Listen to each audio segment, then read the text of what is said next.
Hello and welcome everyone. Good morning to those who are joining us from Canada and good evening to all our guests and friends who are joining us from here in India. I welcome you all to the ICBC Annual AGM 2021. A very warm welcome to all our board of directors, our members, our guests, and our associates and partners. The last few years have been challenging, but the Chamber has managed to stay afloat and carried on initiatives and work and tried to continue the relationship, in fact, to foster it even more between India and Canada. We will now move on to the formal proceedings of the Chamber, after which I will update you on our activities and introduce the new board of ICBC to everyone. I would now like to invite our director, Mr. Rakesh Nangia, to take over and go ahead with the formal proceedings of the event. Over to you, Rakesh. Thank you, Nadira. Good evening, everybody from India, and good morning, people joining from Canada. I, on behalf of Indo-Canadian Business Chamber, welcome you on this AGM of the members being held on September 30th at 6 p.m. Friends, let me take you first to the mandatory and statutory business which has to be done as per the company law. So we have an ordinary business where we have to receive, consider, and adopt the audited financial statements of the company for the financial year 2021, along with the board's and auditors report therein. All the details of the financial statement have been circulated, but there are some key ingredients which I will highlight, which I would like to share with all of you. This year, though, the revenue, because of COVID, it was the revenue, because the events could not take place, there have been a fall in the revenue of the chamber. But the good part of the chamber, the two salient good part of the chamber is that the profit, the surplus, we continue to maintain at the same level as the previous year, which was 1920, because if the project could not take place, the relevant expenditure was also not there. So our gross receipts are down from 2.8 crores to 1.57 crores, but a surplus have gone a little higher actually from 14.49 lakhs to 15.80 lakhs. So that has been a better surplus as compared to the previous year. This in spite of the fact I'm pleased to inform you, the chamber continued without any salary cut. There were massive programs which continued for the whole year. And that was the reason we could manage and sustain our revenue, including the surplus position. A chamber reserve and surplus are close to 3.2 crores, and a bank balance is 2.93 crores, which is almost 90% of the surplus, which is indeed we carry a good working capital position with us for good more than, I can say more than 12, maybe 24 months actually, which is much very satisfactory as compared to any other business norms are concerned. So the statements are there, friends, and so I just wanted to share with you only the salient features. If anybody has any questions, I'll be very free to answer them right now. Otherwise, we can accept it and adopt these accounts for other proceedings. So if you have anybody any questions, if there are no questions, I'll be more than happy to take them forward and accept it, basically. Any questions? So I don't see any questions coming from any person. So we take these accounts as formally adopted actually and passed by AGM. Friends, my second part of the agenda is we have to appoint the auditors of the previous years or for this subsequent year.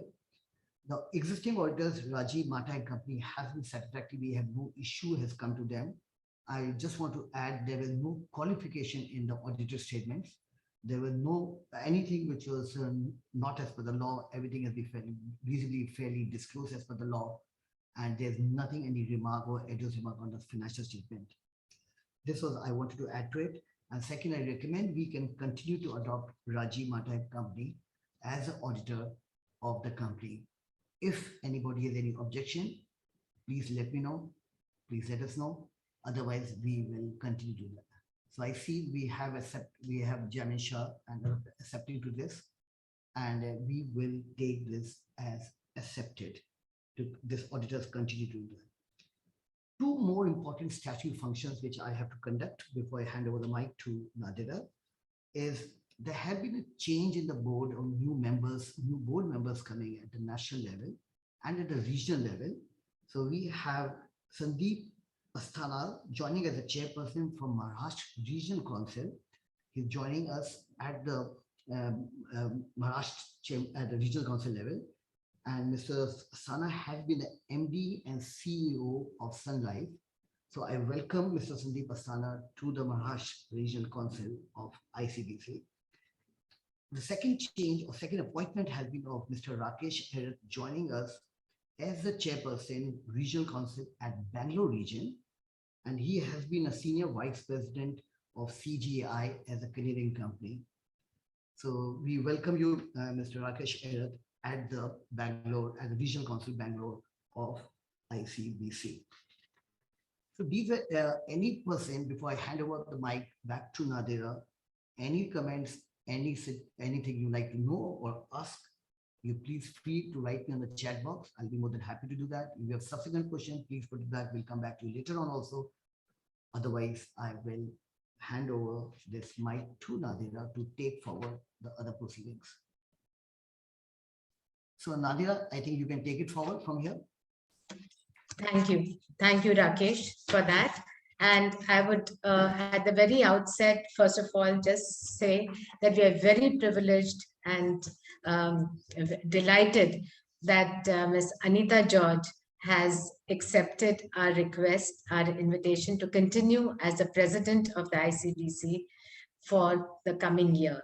So Anita, thank you very much. We look forward to your leadership, to your guidance, and look forward to even to better things in the next year, in the coming year. Thank you, Anita. And now I'm going to just put on a presentation. It's a brief presentation, and we'll go through it pretty fast because I'm sure that we would be excited to listen to our speakers, Mr. Ameya Prabhu, and the keynote address from Dr. Anish Shah, which will come up after this. So the ICBC, the Indo-Canadian Business Chamber, had conducted a lot of important events in the last 1 year. Some of the highlights are as follows. The India-Canada Agri-Tech Virtual Seminar, October 6 and 7. We had both the Central Minister of India and the Federal Minister from Canada joining, and they had very good things to say.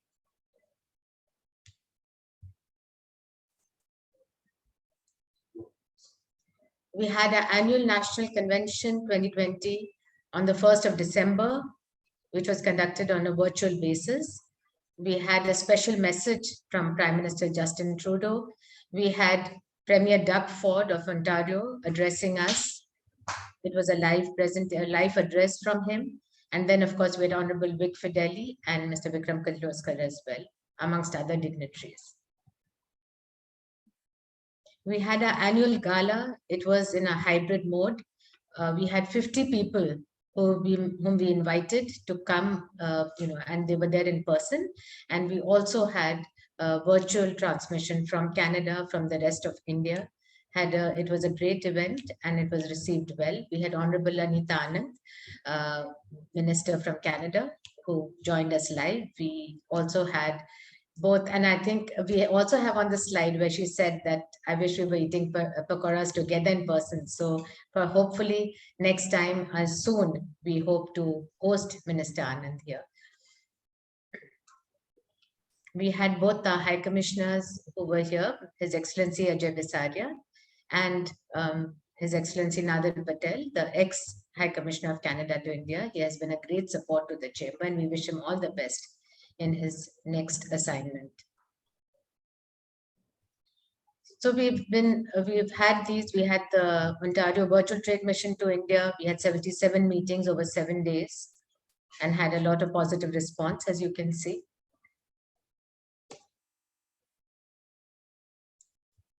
We had the MBA EduConnect, which was recently conducted on the 27th and 28th September. This is part of our annual series.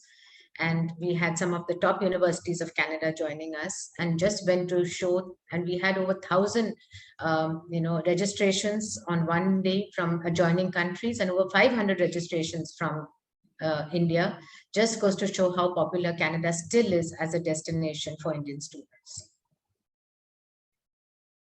We published some white papers, knowledge reports, one on the agri-tech sector, which followed our agri-tech summit, and one on India's healthcare market, one of the key sectors for today. A new initiative that which we undertook, is the ICBC Startup Program. It is being conceived to primarily forge partnerships between Canadian and Indian stakeholders in the startup ecosystem.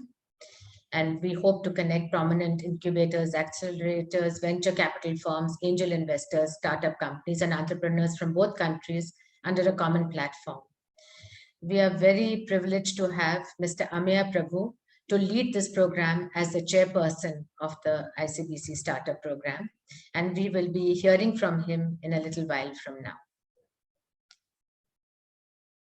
Brand India 2020-2021 goes on, where we are addressing different provinces of Canada and talking about the opportunities in India. This is a bilateral event meant for companies of India and Canada, and presenting new opportunities for them to collaborate and engage. We also have an undergraduate virtual series that we will be organizing on 5th and 6th of October. We have 24 schools of Canada who are virtually coming to India, and we have a great response from Indian students again. And this is for the undergrad, education. The one that we had, the previous slide, was for the MBA, the business. So this is what we have been doing, and we are going ahead in full swing. We have increasing collaborations, newer opportunities that are coming up, and some new sessions and events that we will be holding. One is cybersecurity, which is again a sector, especially with today everything being virtual in today's world. Cybersecurity has become of prime importance, and we are conducting one such session on the 27th of October. We also have a ICBC Annual National Convention 2021. This will be in a hybrid mode on the 22nd of November. We have 2 Leader Speak sessions, which we have been organizing in partnership with Air Canada. One will be on international arbitration and the other on EdTech opportunities. Again, both very pertinent topics in today's world. Besides this, ICBC has been making news. We've had a lot of media coverage. This is some of the highlights of the media coverage that we've had in this last 1 year.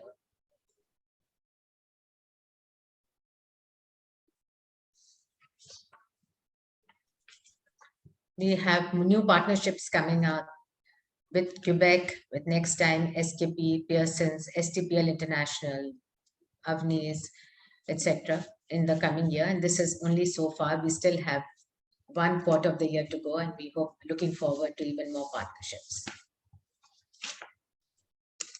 And now for the ICBC Leadership Board. So as we said, we have Anita George, who is the president of ICBC, and we are very excited and thrilled to have her continue for this year. We have Mr. Rakesh Nangia, managing partner, Nangia and Company. We have Mr. Arun Pandya, general manager and country head, Air Canada. Ms. Ritika Modi, regional president, Uniqlo, Travel South Asia. Mr. Saurabh Bhatia, associate director, IBI Group. Saurabh Bhatia is also the chairperson of the ICBC Youth Wing, another initiative of ICBC, which we started last year. Mr. Sandeep Asthana, country head, India Sun Life Financial. Rakesh has already said that he is chairperson of the Maharashtra Regional Council. Ms. Kashmira Mewawala, head business development and chief ethics counsel at Tata Capital. Mr. Subhabrata Rontu Basu, partner, Quest Partners. Mr. Raghav Kanoria, director, India Power. Mr. Rakesh Erath, senior VP and business unit leader, APAC Financial Services, BUCGI, who again is the new chairperson of the Bengaluru Regional Council. Mr. Jaimin Shah, co-founder and managing director, Dev Information Technology. We look forward to Jaimin's participation in our new initiative on the startup program, as he is a success story. Mr. Vinay Chaudhary, CEO of Maple Leaf EduConnect Private Limited. He's our overseas director. Mr. Andrew Smith, who is our ex-officio member. I would also like to bid a fond farewell to our three outgoing chairpersons, Mr. Apurva Shah from the Maharashtra Regional Council, Mr. Barry Prabhu, Bengaluru Regional Council, and Mr. Chiranjeev Patel, the Gujarat Regional Council. We will miss having them with at this, but we look forward to their guidance and their engagement with us in the future as well.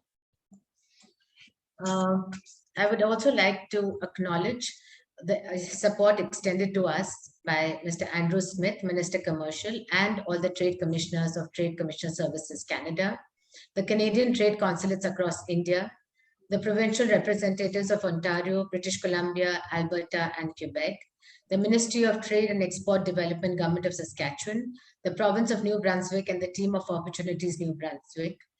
And we would also like to extend a warm welcome to Annabelle LaRouche, who has taken over as Councillor Commercial and Senior Trade Commissioner of the Trade Services Canada. Special thanks to the AGM sponsors, Nangia Anderson LLP IBI Group, Shergill Travels Private Limited, our annual supporters, Air Canada, Quebec, Next Time SKP, Pearson's, STPL. And most importantly, I would like to thank all the members who stayed with us through this difficult year, and those who joined us, our new members who came on board this year. Thank you very much for being there. I look forward to our new board of directors, welcoming them once again, and look forward to a very productive year ahead. And now, may I invite Ms. Anita George, President ICBC, to say a few words. Thank you very much, Nadira, and it's really a privilege for me to be appointed again as the president of ICBC. Actually, Nadira and her team make my job very easy because they do all the hard work and heavy lifting. And I would really like to place on record my sincere thanks to Nadira and her team, and also to all our fellow board members who have worked tirelessly in this difficult year. It's been a year which has really challenged us on many different fronts, but I have to say that I'm very proud and also very encouraged and humbled by the way the whole ICBC family and community came together. We put up a lot of work across different members to make sure that we could channelize help and support from various Canadian firms to India, and also highlighted what our Indian partners were doing to help people during the COVID period. I also should say that despite all the challenges that we faced of not being able to meet face to face, we were able to really carve out some excellent events and speakers. And again, the credit goes to our CEO, Nadira, as well as her excellent team. Thank you very much, and I look forward to hearing our speakers. I already see Dr. Anish Shah on the screen. A very warm welcome to you, Dr. Shah. And we also have Ameya Prabhu, who will be here as well. Thank you. Thank you so much, Anita.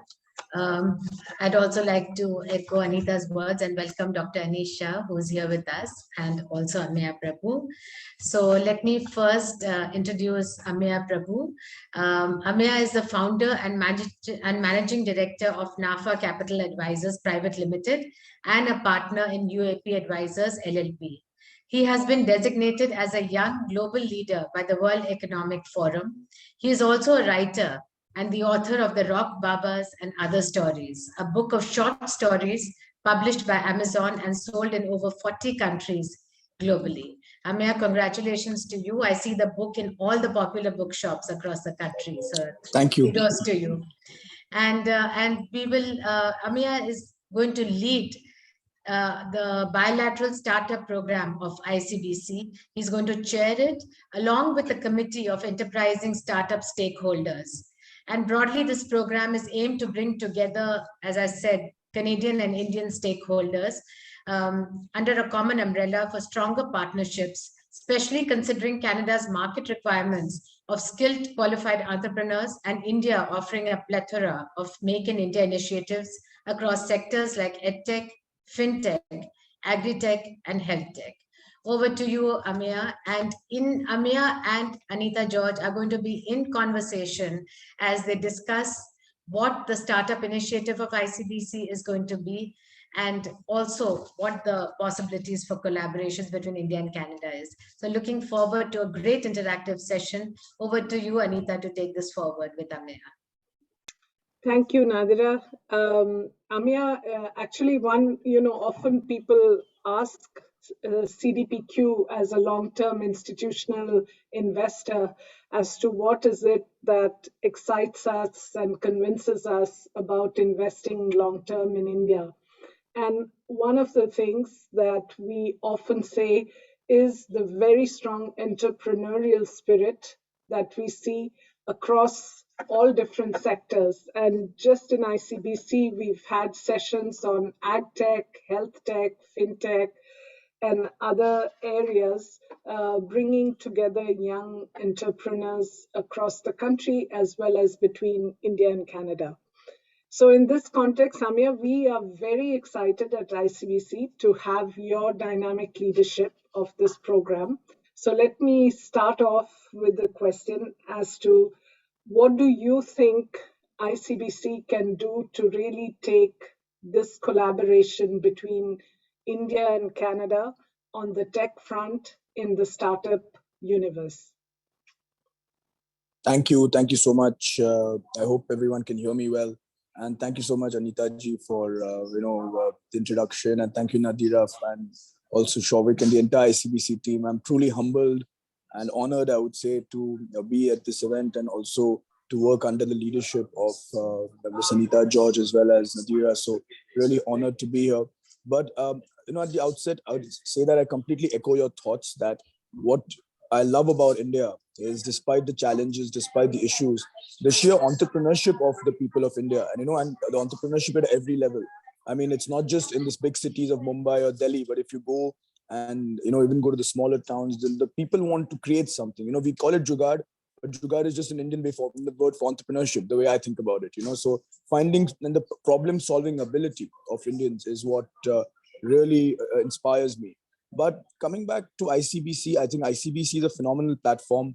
I think Canada, the more I think of Canada, I also serve on the board of a Canadian solar developer called Sky Power. And the more I think of Canada, I realize that it's probably India's best friend in the world, because led by Anita ji and CDPQ and Brookfield, I mean, the amount of capital that Canada has invested in India, despite being geographically so far away, but culturally also with a lot of Indians there, it's very similar. So I think Canada, and again, I would not only want to look at Canada as a provider of capital, I also see Canada as a very interesting market.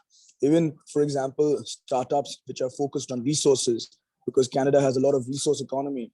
And we also have the ability, because the future, like it or not, even the clean tech revolution will require mining.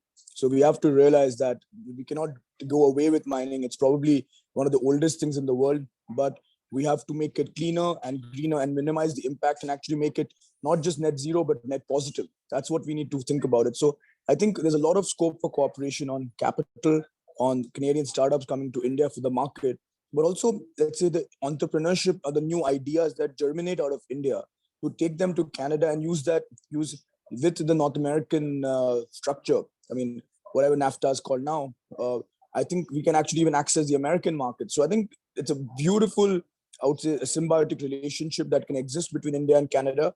And we at ICBC would like to play an important role in being the catalyst for this symbiotic relationship, if I may say. Thanks, Ameya. So in terms of building the pillars of this program, how do you see connections between accelerators and incubators in India with those in Canada as one of the building blocks? And do you see a significant role that the accelerators and incubators play? And I especially want to highlight the point you made about second and third tier cities. So that's also something that I would want you to address in terms of accelerators and incubators. Sure. So one of the things which we are planning to do, and I must say that we've had multiple calls with the team and Shovik and Nadira. And I think one of the things we want to do is engage. We don't want to reinvent the wheel. That was the first thing. What what I wanted to say is, let's not try and solve all problems. Let's not try and reinvent the wheel. Let's actually energize and catalyze existing startups, existing accelerators, existing funds in both countries, and actually become I would say, become a bridge between the two, because there is a lot of information asymmetry, and B, there is still a lot of knowledge, sorry, which can be shared between the two. So yes, certainly we'll be engaging with accelerators. Certainly we'll be engaging with VC funds as well. Also engaging directly with certain startups, and on both sides of both on the Indian and the Canadian side.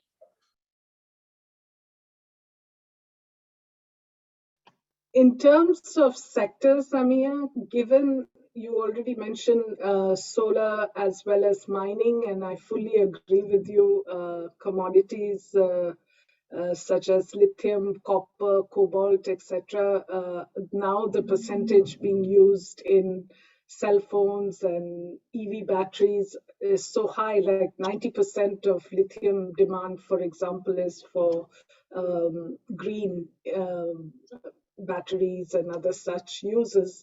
So given this, and given the strengths of India and the strengths of Canada, from a sectoral point of view, where do you think our startups should be focusing? Are there specific sectors that you would target between India and Canada?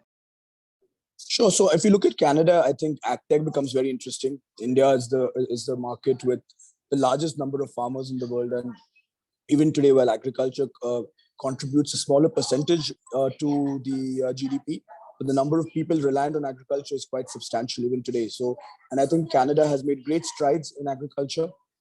They've made great strides in agtech. So I know these are not the new economy sectors, but we have to revert. One thing that COVID has certainly taught us is that the old economy is here to stay. Ultimately what mattered was food, what mattered was water. And I think these are so again, if I may say, food, agriculture becomes very interesting. Number two, I would even say water, because water is going to become a very critical element. And Canada having the amount of fresh water that it does, how do you harvest and how do you maintain fresh water becomes very interesting. Number three is resource and mining. I think we should definitely look at resource and mining sectors. Now, if you ask me, if these are let's say the three core sectors which are, let's say, where Canada is very strong in, where India is very strong in, I would say, is problem solving. So we've managed, but again, at the same time, at one hand, we've created phenomenal startups, but a lot of them have been Me Too startups. For example, why doesn't Uber come out of India? We have Ola, which came after Uber. But what happens is a lot of these Me Too startups can scale with India. And then, the market being so large can eventually start looking global. So I think we'd also want to identify a few companies from India who are not in these sectors. So number one is the guys who are in energy, with water and agtech and food. We want to identify them, take them to Canada and supercharge them. Similarly, certain Canadian startups from there. But I think one thing which we need to certainly also be cognizant of is that something which was, let's say, a Me Too startup in India may not necessarily be successful in Canada, because I think there will already be existing companies there. So I think what to do is very important, but I think what not to do is also very important, because we need to focus, because we do have a limited bandwidth and a limited agenda to focus on. But of course, given my passion for climate and for sustainability, we'll also have that as a focus on the startups. Thank you, Ameya. And we would welcome questions also from the audience. I notice we have 74 participants, so please feel free to put forward any questions you may have for Ameya. Ameya, one question I have is, given the aftermath of COVID and the, I would say, surge in health tech startups, do you see the link between Canada and India in this area growing as well? I think health is a very important, sorry, I missed that. I think after food, water, and health, is something which is extremely important, and that's what COVID has taught us. But I must admit that while I think it's a good idea, we've not done as much work on the health tech side between India and Canada. So that's something which I think I'll make a note of, and we will certainly work more on this space as well on the health tech side. So I think that would be something which is I think certainly something to note, and we'll certainly take it forward, because I agree. I think health is an extremely important part, and I think the amount of money that will be spent on health going forward, even something as simple as diagnostics. I'm currently in Europe, and I'm shocked as to how expensive RT-PCR tests in Europe are.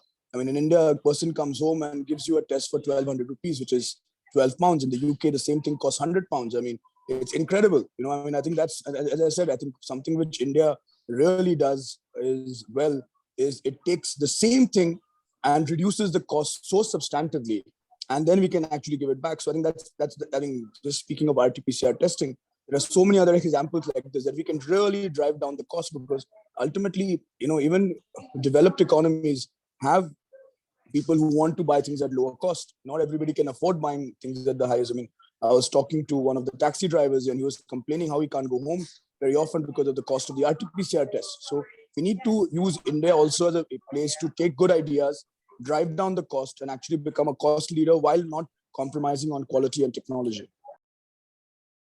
Thanks, Ameya. And given our strength in software and the fact that manufacturing is shifting towards deep tech and AI and 3D printing, do you see startups in this area as something of an emerging trend in India?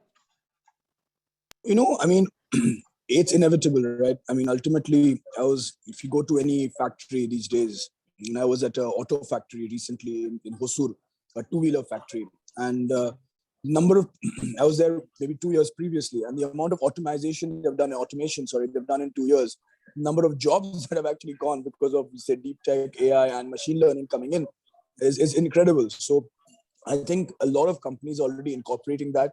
And I think the advantage of the companies in the AI, ML space is that we can actually have large corporates who will be very interested. For example, mining is a great example, right? If we can bring in more AI and ML and autonomous mining devices, the requirement for human beings to be in some of the most difficult conditions in the world will reduce at the end of the day, right? But of course, the flip side of that is, while I'm a big proponent of technology, I'm only worried that a country of our size, with the number of people coming into the job market every year, by bringing too much, I mean, technology is good, but we need to also moderate it, because we also have to think about the social issues that can come up with joblessness and unemployment, because we have to be very, very cognizant of that. So I think that is something, I mean, of course, this is beyond our remit, but I'm seeing more philosophically. I think while I've always been a fervent adapter of technology, but at the same time, it shouldn't come at the cost of the poor people's jobs. So how do we balance both? How do we create new jobs? I mean, ultimately, when the internet came in, initially the bank unions used to all protest, but the internet brought in so many newer jobs, which were not the older jobs, right? So, when the car came in, the guy who used to tend the horses for the horse cart, he lost his job, but he got a new job in the car factory. So we need to create those new jobs and let technology be the driver of that. Absolutely, Ameya. I couldn't agree with you more. And if COVID has taught us something, it's the importance of making sure that community and society also gets addressed. And I truly feel that technology and the vibrant startups that we have in India as well as in Canada could bring about some of that social integration and reducing costs and improving affordability of a lot of basic things that we all need.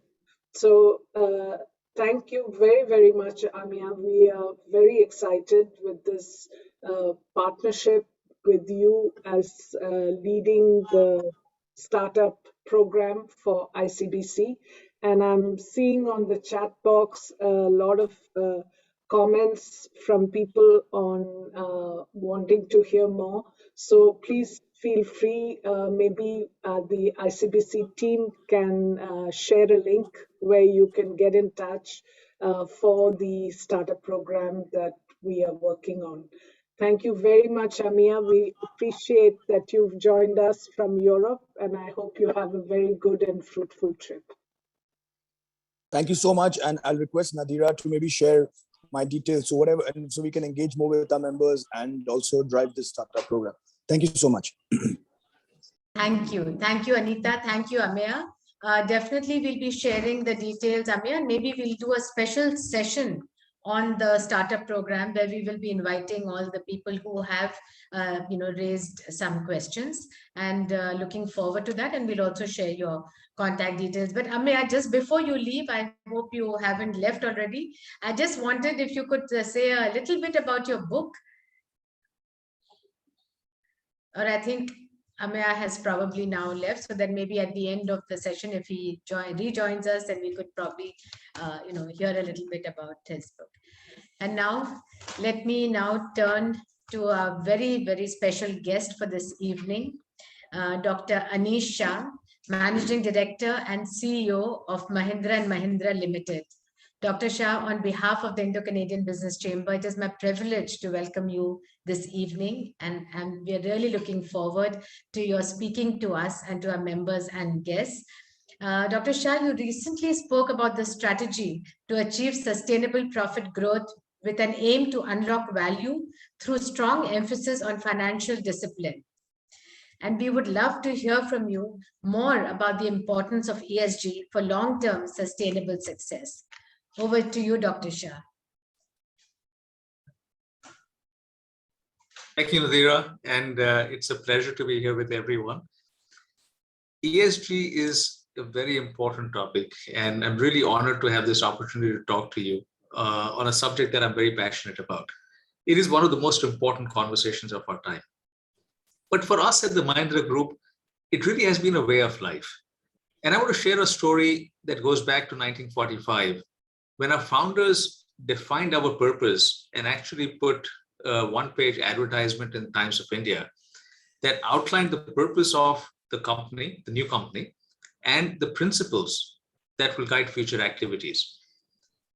They outlined the fact that this company would develop and further industrial and agricultural development of our country to benefit the people of our country.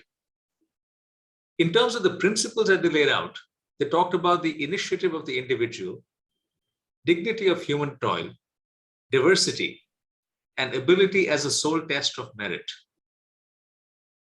Over the years, our leaders have lived our purpose and upheld these principles. Our RISE philosophy articulates this legacy. Our purpose is to really drive positive change that enables our communities to rise. Our journey in sustainability started about 15 years ago.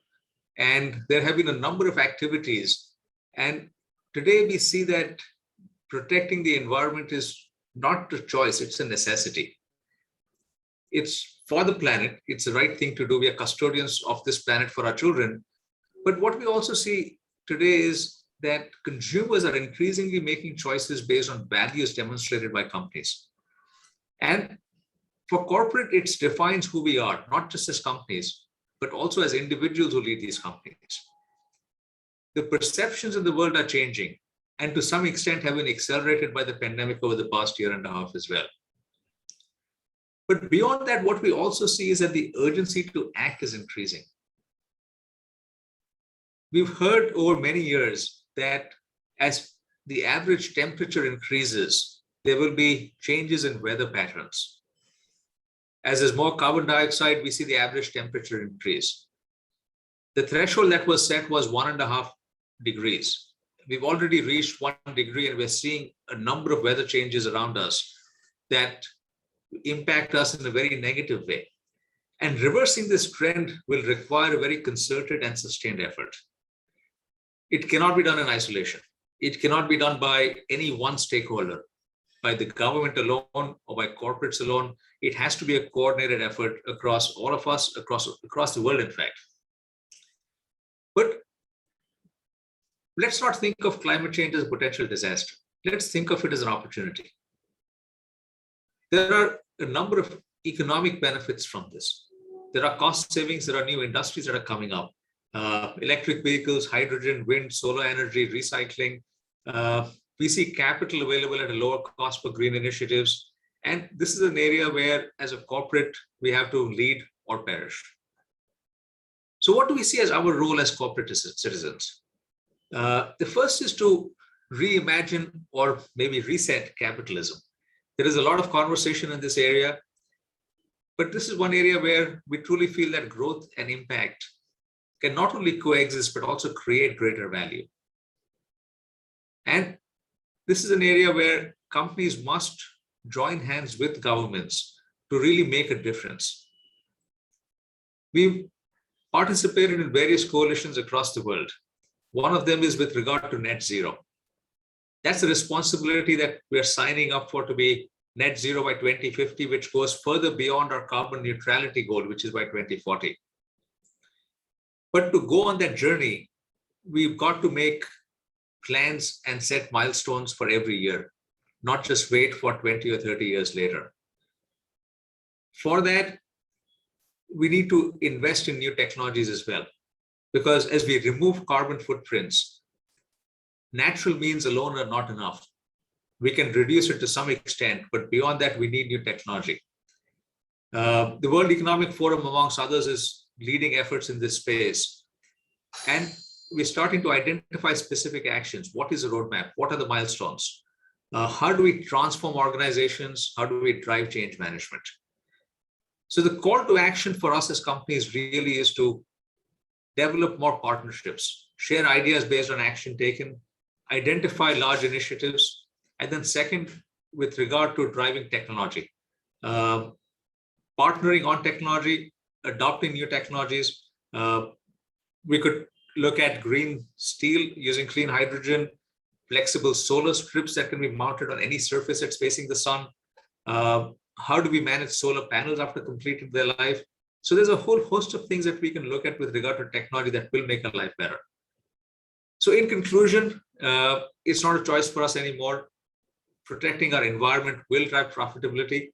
As we think about the triple bottom line, we look at it as people plus planet really equals to profit. And collectively, our question is, how do we come together to convert this challenge into the biggest opportunity that we have today?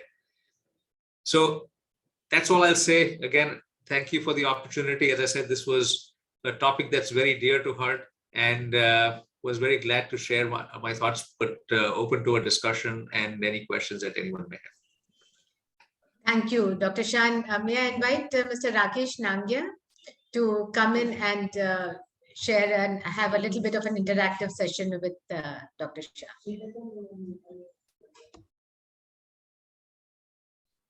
Dr. Shah, thank you so much for sharing the insight, basically. And the most important thing I'm finding is ESG has become a buzzword in the entire corporate world today. It's not that only 1,000 companies are supposed to make a mandatory reporting, but even those companies which are beyond that 1,000 companies, and everybody, every discussion, every webinar, we find that ESG has become really a buzzword. And so very interesting thing is, now we are traveling beyond financial yardstick now.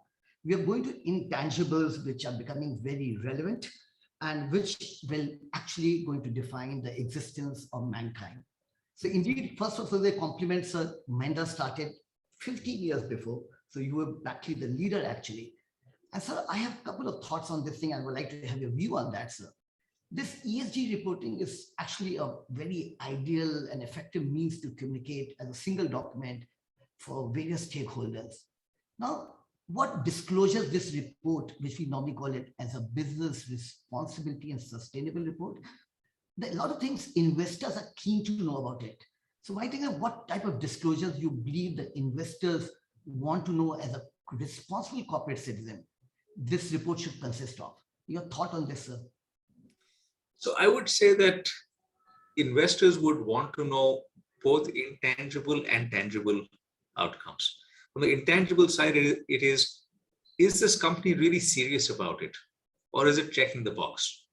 And there are various means by which a company can talk about what it is doing, the decisions it's taking, how it's driving its decisions, that give a better sense of how the company is working. It's also about partnerships that the company has, participation in various different coalitions, the actions it's driving. So those are all things I put in the category of intangibles. But in many ways, equally or more important is a tangible progress. We joke about this at times. It's easy for us to set targets as CEOs for 2040 and 2050, because we're not going to be there at that point in time. Our successors will be there and they have to fulfill that target. So that's the easy part, right? But it's not about 2040 or 2050. What matters is what is being done today, what's being done tomorrow. So we are setting very tangible targets for that. So we want to be water positive by 22. We want to be zero waste to landfill positive by 22. Get to 60% of EP 100 by 25, 50% of RE 100 by 26. So there's specific targets being set, and those are things that are tangible outcomes from a reporting standpoint. So what is the target set? How are you meeting that target? What is the carbon footprint that you have today? How is that being lowered? And that collectively will give investors a view as to, is this company really making a difference? Okay, thank you so much, sir. Another interesting thing is that because of the intangibility in the whole sustainability process and environmental part, there has to be some benchmarking to be done.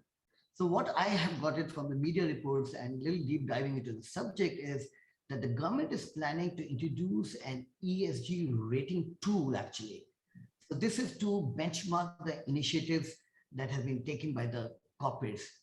Maybe so we'd like to have some more insight into this, how this tool will benchmark when nothing is tangible going to be tangible. How do you measure which corporate has done more or which corporate has done less or which has to be rewarded or which has not met a defined benchmarking? So this rating maybe create a competition also among the corporates, need to do more for the investors, for the stakeholders.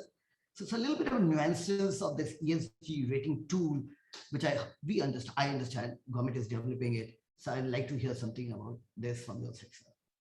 I think the intent is very good, because this, as you rightly said, should trigger a competition among corporates. And wherever there is competition, there is a better outcome. So from that standpoint, I think the intent is very good. The challenge is in terms of how it's implemented, because each industry has a very different carbon footprint today. If you look at steel or cement on one end of the spectrum, and you look at IT services or financial services on the other end of the spectrum, they have very different carbon footprints today. One is large and second is almost non-existent in a sense. So how do you neutralize that across industries? What are the actions and the outcomes of the actions, and how is that captured into this tool? I think those are things that will make the tool effective or not. And therefore, how it's developed is most important. I would look more at percentage changes of a certain baseline, because a baseline is given today. And the question is, how does that change make a tangible impact on the carbon footprint? Okay, thank you so much. So my final question is, maybe second last question, I can say that, is the worldwide governments have actually started granting tax incentives to promote ECG activities. Do you believe that the Indian government also should need to do more to incentivize it, give a push, fast push, so that people can come out of it and start spending on ECG activities, because it is a sustainability of the whole mankind is concerned? And yes, I agree with you. We see a visible change in climate change taking place on a yearly basis. I've never seen such changes taking place. I'm sure all the people here must have seen it. So do you think some sort of incentives by the government will be a welcome step, basically, to promote or give a push to the ECG programs? The biggest factor in these programs is new technologies, because the new technologies are resulting in quantum changes in the carbon footprint. So if we take electric vehicles as an example, or solar energy as an example, these are technologies that are creating quantum changes. So why are incentives essential? At the start of any of this technology, it's not going to be economically competitive. We saw that in solar 10 years ago. The prices for solar in India were very high. Today, solar is one of the cheapest means of generating power. But without the incentives and without the discoms coming in and taking solar power, today we would not have an industry that we have at this point in time. So the incentives have been there. Similarly with electric vehicles, we've seen governments around the world give incentives. India has given incentives in terms of lower GST. and the new PLI policy that's come in place for electric vehicle will drive a much faster adoption and an incentive for auto companies to go into EV at a faster rate. So that is starting to happen already. And we will see that in other technologies that are coming up as well. So Dr. Shah, the final question to me, like when you say talk about intangibles, there's no business venture like this. Do you believe funding such activity is indeed a challenge? Or do you always an investor looks for ROI? He gives money, he wants some money back actually. So do you think companies will have challenge, or there will be investors or funds investing or willing to give money or invest on ESG projects? It just spun in my mind. I'm going to talk here as a CFO and as a marketing head, because I think both perspectives here are very important. We've done about 2,000 projects on ESG. And our CFO will look at those projects and tell us that the average payback period for the projects is less than 2 years. So each of those projects do have a specific payback, and that actually is economically viable. Second, from a marketing and a brand standpoint, consumers are more and more looking at companies as, is this a company I want to associate with? Is this a company that I respect because of what they're doing for the society and for the environment? And therefore, our brand and marketing head would tell us, the more you do, the better it is for the company overall. But it is a mindset change. Some of this is not going to be evident. In some cases, investments are required for the longer term. And therefore, that mindset change is required for companies to take leadership in this space. Dr. Shah, before I end up, I must tell you one thing. This ESG is baffling me. I need to know more about it. Second, as I know about it, I think I know less about it. Is it something really you need to know? We have been talking and engaging in discussion. As awareness is going like they're saying, like in India, we have 1,000 companies to do a reporting, and this year, next year is likely to jump to 5,000, and then it's going to be there for every corporate basically. So this is something for every people here. It's a necessary thing. We should participate in it. We should be a responsible citizen to it. It's about our sustainability, our future sustainability, our children's sustainability. We have to live it. Otherwise, we see the massive deterioration that is taking place in nature. And we be a responsible corporate citizen. We need to put a brake on it. And friends, everyone, Mahindra & Mahindra company is one of the most responsible corporate of this country. And not only in this thing, but in so many things which I normally read and talk, not to read about it, sir. Thank you so much, sir, for sharing your thoughts, your insight. As I told you, the more I hear, I think I need to know more about it. I'm a little greedy about it. So I have a more hunger to know about it. So that's a wonderful hearing from you, sharing insight, everything. Thank you so much, sir, for joining this thing. Thank you. Pleasure to be here. Thank you. Thank you so much, Dr. Shah. As Rakesh said, yes, the more we hear it, we feel that the less we know. And in fact, we have got a feedback from many of the companies in India, because what is happening is suddenly international companies are asking for ESG. ESG aware companies only to be that they will collaborate only with those companies who are practicing ESG. And this is a new concept. So everybody is suddenly wanting to know what they have to do to be eligible for this. So we are going to be doing sessions, Dr. Shah. We are going to be starting with the East and Northeast, because that is where we have got a lot of inquiries from, and doing specialized sessions to educate them about what is needed and how it benefits. I mean, you're not just doing it just to be in the international market or just to reach there, but because it is something that is so necessary for the future and for the planet. So thank you so much for your remarks. And thank you, Rakesh, for asking all those questions to Dr. Shah.